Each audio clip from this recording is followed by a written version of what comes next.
একটু কন্ট্রোল হও, একটু কন্ট্রোল হও। আর এত বিয়ে ছাড়া জেনা, আবার অনেকে বিয়ে করার পরও এই স্ত্রীর মধ্যে দিয়ে আবার জেনার পদ্ধতি বানায় ফেলে, স্ত্রীকে তালাক দেয়।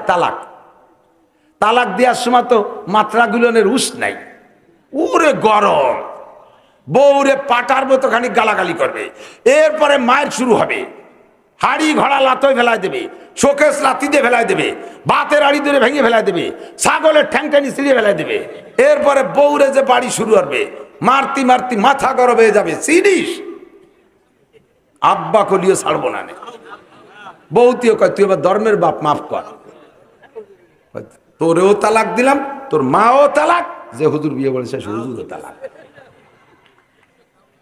এইসব ফাইনাল করে টরে দিয়ে নিরিবিলি হয়েছে।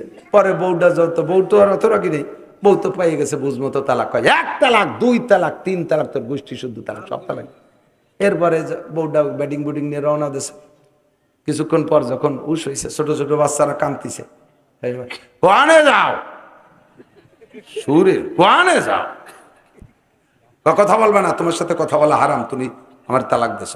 ভাই তালাক দিছি, শুনছে কিনা? কয়ে আমি শুনছি, আল্লাহ শুনছে। কয়ে ওই নেই তালাক। রাগের সময় তালাক দিলি তালাক হয়? আমি তো রাগিয়ে গেছি, সেই জন্য তালাক দিছি। তাই তুমি খুশির সময় তালাক দাও কোনোদিন? বউ নিয়ে আনন্দ করে কম্বলের তলে শুয়ে রয়েছেন, বাকি যা হবার সব হয়ে গেছে, শেষ রাত্রির বউডারে বউর সাথে জড়াই দিয়ে মোহাব্বতের সাথে দুটো সুমো দেখো তোমার খুব ভালোবাসি, এই জন্য 3টে তালাক দিলাম।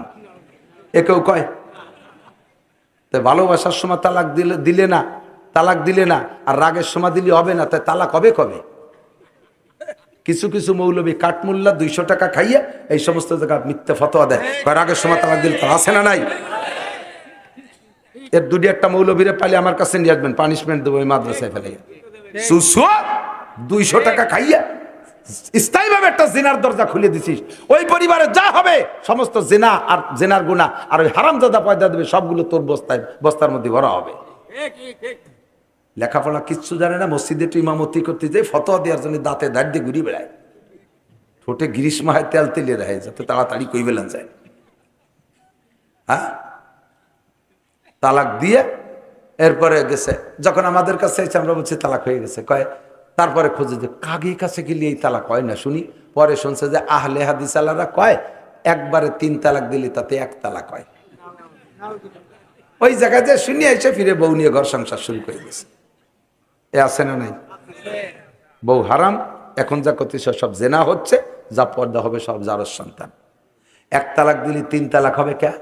আপনি আমার কাছে এদিক তাকান, আপনি আমার কাছে 300 টাকা পাবেন, আমি নেওয়ার সময় বলছি যে আমি তো গরিব মানুষ, কষ্ট করে পারবো না, আমি 3 মাসে 300 টাকা দেব, 3 মাসে। তাহলে এইটাই আমার পরিশোধের জন্য একটা সুন্নতি তরিকা। জানুয়ারিতে, ডিসেম্বরে 100, জানুয়ারিতে 100, ফেব্রুয়ারিতে 100, এটা আমার সুন্নতি ওয়াদা অনুযায়ী সুন্নতি না? এখন যদি আমি টাকা পেয়ে যাই একবারে, যদি আপনারা 300 টাকা দিই, তাতে তো 100 টাকা দেওয়া হবে।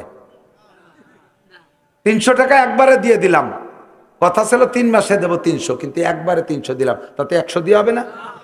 কত হবে? তাহলে এখন 300 লিবার ও জায়গা 3 তালাক 1 তালাক হবে কে?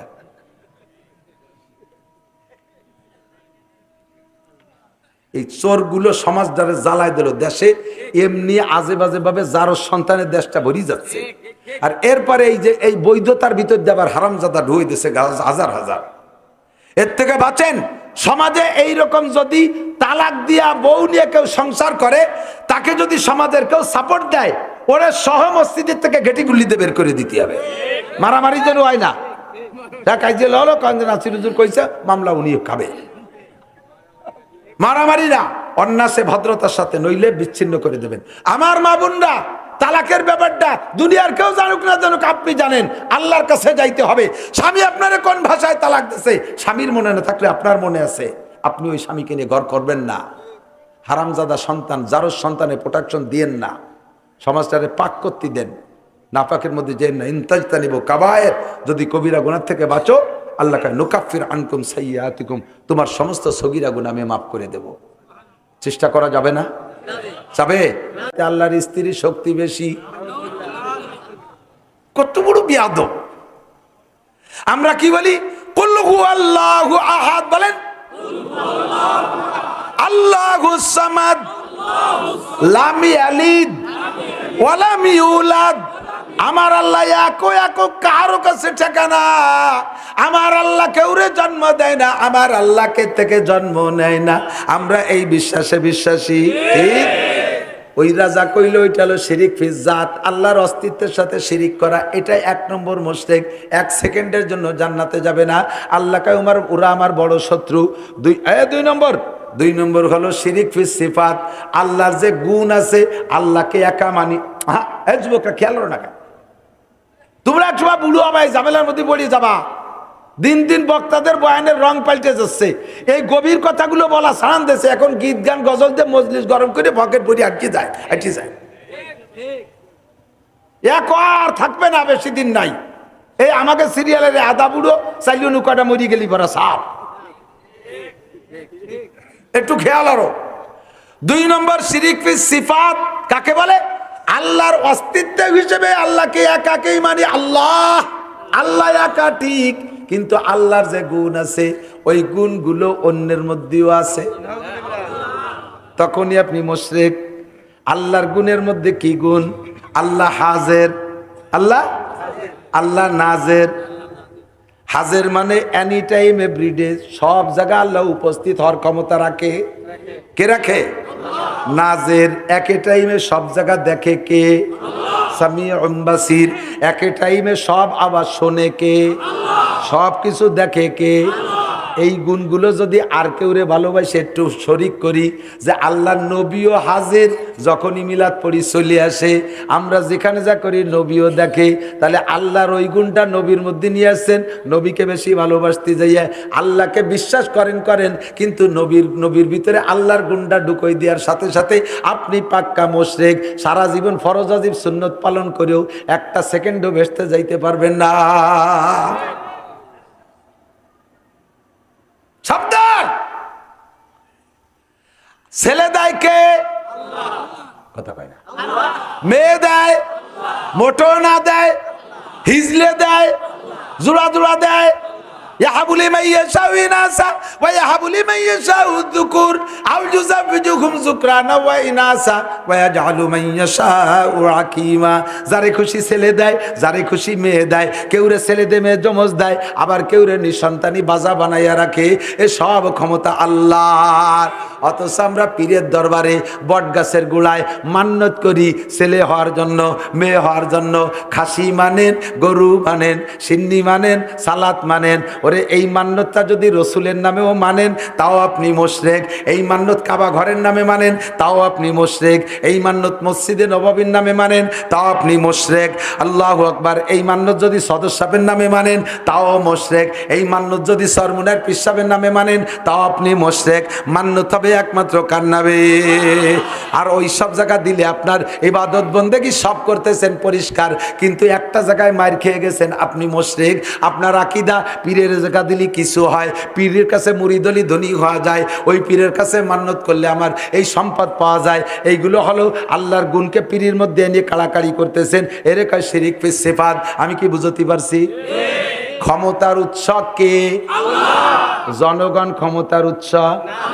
এই কথা যে নেতারা কইছে আল্লাহ তাদেরকে ধুলাই দিয়ে ছাড়িয়ে দিয়েছে। সব জনগণ তোমার সাথে আছে, তুমি টেকো এবার। টিকতে তো পারলে না। তাহলে এই যে কথাটা বলছো ওইটার শিক্ষা দেওয়ার জন্য এত জনগণ আমার গোপালগঞ্জের সব তার সাথে, সারা বাংলাদেশের লক্ষ লক্ষ কোটি কোটি সাথে, তারপরও টিকতে পারে না, কারণ আকীদা নষ্ট হয়ে গেছে। তুমি মনে করো জনগণ ক্ষমতার উৎস, সব জনগণ তোর সাথে আছে, তুই থাক। পারলি তো না। কতক্ষণ প্রত্যেক অ্যানিম্যাল এভরিবডি। এখন ওই দল হেরে যাওয়ার পরে যে দল রাস্তায় ফাগলামি করতেছো, ধরো মারো খাও কালো, এটা করো ওটা করো, তোমরা তাদের চেয়ে কম। তোমরাও জনগণকে ক্ষমতার উৎস মনে করে নাচতেছো, তোমরাও ধরা খেয়ে যাবা। একিন তৈরি করো। এগুলো করা যাবে? এগুলো করা যাবে? এখন তাদেরকে দুর্বল দেখে তুমি যা খুশি করতেছো, আল্লাহর গুরুই দিতে সময় লাগে না। সীমা লঙ্ঘন করবা তো আল্লাহ ধরে বলবে। ঠিক? আল্লাহ আস্তাগফিরুল্লাহ। জিনা করা হারাম না হালাল? জিনা করা জোর হলো না? টাকা দিয়ে যদি রাজি করে করেন, দুইজনে প্রেম করছেন তো অনুমতি হয়ে গেছে দুইজনে। হ্যাঁ, যুবকরা বিয়ে হারে, দুইজনে বিয়ে হারে, আল্লাহ আল্লাহ রসুলের সাক্ষী রেখে বিয়ে হারে। আল্লাহ আল্লাহ রসুলের সাক্ষী রেখে বিয়ে করে যারা করতেছ তোমাদের কপাল পড়বে, ওই বিয়ে বিয়ে না।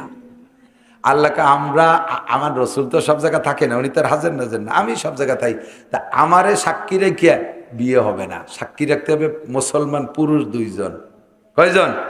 2 জন পুরুষ সাক্ষী রেখে বিয়ে করতে হবে। তোমার ওই আল্লাহ আল্লাহ রসুল সাক্ষীর বিয়ে বিয়ে না। ওখানে যা করবা সব জেনা হবে, যদি 2-একটা ফুটিয়ে পড়ে তা হবে জারিউল বাচ্চা, হারামজাদা, যারও সন্তান হবে। কতক্ষণ না কে? আরে বাড়ির বাংলা বাড়ি কোথি, আমি কি বাইরে গেছি? আমি তো গোপালগঞ্জের মধ্যে আছি। আমাকে গোপালি বাংলা এরকম না, বোঝা যাচ্ছে তো? আকাম করিয়া যা পয়দা দিবা সব জারিউল বাচ্চা, হারামজাদা পয়দা হবে। আর তুমি তো এখন সুন্দর একটা বাচ্চা হয়েছে দেখতে চাঁদের মতো, পরে নিয়মতান্ত্রিক বিয়ে করে নিছো, প্রথম যেটা পয়দা দিছো ওটা তো জারস সন্তান, বিয়ের আগে, পরে বিয়ে করে নিছো। এই জারস সন্তানের থেকে প্রোটেকশন যা হবে সব হারাম হতে থাকবে। তুমি কিসের কি বলে বিস্পত্তন করেছো, কিসের চারা লাগাই দিছো, চিন্তা করতে পারো? কিছুক্ষণের আনন্দ করতে যে তুমি একটা জেনারেশনকে ধ্বংস করে দিছো, একটা জেনারেশনকে ধ্বংস করে দিছো। ওই বংশে কোনো ভালো মানুষ পয়দা হবে না কোনোদিন। দাড়ি কাটা সগীরা না কবিরা? বলেন, দাড়ি কাটা সগীরা না কবিরা? দাড়ি একটুক একটুক ফিস ফিস করে খাইজনি সাইজ রাখা, এটা তার চেয়ে বড় কবিরা, আকবরুল কাবায়ের। কারণ দাড়ি যে পুরো সাইজে ফেলাই দেয় সে কবিরা গুনাহ মনে করেই চাষে, আর যে একটুক একটুক রাখিয়ে সুন্নত মনে করে ও তার চেয়ে বড় অন্যায় করছে। যা সুন্নত না তার সে সুন্নত মনে করতেছে, এটা আরো বড় অপরাধ। দাড়ি রাখবেন সর্বনিম্ন, বাড়তে বাড়তে 1 মুঠ পর্যন্ত অতি দিতে হবে। অনেকে দাড়ি লম্বাই হয় না, ও না কাটলেও খাটোই ছোট ছোট থাকে, তাতে দোষ নাই, কিন্তু আগা ছাড়তে পারবেন না। হ্যাঁ, মেলা বড় হয়ে গেছে, জটমট পড়ে যার ভয় থাকে, নষ্ট হয়ে যায় ভয় পড়বে, সে থেকে আপনি 1 মুঠ ধরিয়ে এই নিচে টুক কেটে দিতে পারবেন। কিন্তু তার আগে যদি খাটো করে ফেলেন, এই যে বগল সাইজ একটুক একটু, বগলও যেটুক দাঁড়িয়ে যেটুক, এই সাইজের ইমাম সাহেব নামাজ পড়াইলে তার পিছনে নামাজ পড়া মাকরুহে তাহরিমি, ওই নামাজ আবার পড়িয়ে নেওয়া ভালো। বুঝে আসছে কথা? এগুলো সব কবিরা গুনাহ। টাকলু সে প্যান্ট পাজামা পরা পুরুষের কবিরা গুনাহ। মহিলাদের টাকলুর উপরে কাপড় পরা কবিরা গুনাহ। মহিলাদের সারা শরীর ঢেকে রাখা ফরজ, শরীরে যে কোনো জায়গা বের করে পর পুরুষের সামনে যা কবিরা গুনাহ। আর পুরুষের টাকলু সে কাপড় পরা কবিরা গুনাহ। নাভি বের করে দিয়ে পাশা পিছ এপাশ ওপাশ খুলে দিয়ে প্যান্ট পরছে, লুঙ্গি পরছে, একের বুড়িটা নামাই দিয়ে, কবিরা গুনাহ। এই কবিরা গুনাহ থেকে বাঁচেন, আল্লাহ তাআলা বাঁচার তৌফিক দান করুক। কষ্ট পেয়েছেন? আমি বুঝাইতে চাইছি এইটা, নেকি তো কামাই করবই, সবচাইতে বড় ইনকাম হলো গুনাহ থেকে বেঁচে থাকা, গুনাহ পরিহার করা। চেষ্টা করা যাবে যুবকরা? যুবকরা যাবে চেষ্টা করা? আজকের এই মজলিসে এখানে জামাতে নামাজ হবে, না পড়ে চলে যান নিয়তেছে কার কার? একজনও না। যেহেতু হাত উঠান নাই, সকলেই এখানে ওয়াদা করলেন নামাজ পড়বেন, মিস করবেন না। মাদ্রাসা, আমি গত বছর এসে বাথরুম ভালো পাইনি, না তার আগের বছর জন্য, এবছর বাথরুমটা সুন্দর হয়েছে, খুব ভালো লাগছে। মাদ্রাসার লেখাপড়ার পরিবেশও ভালো,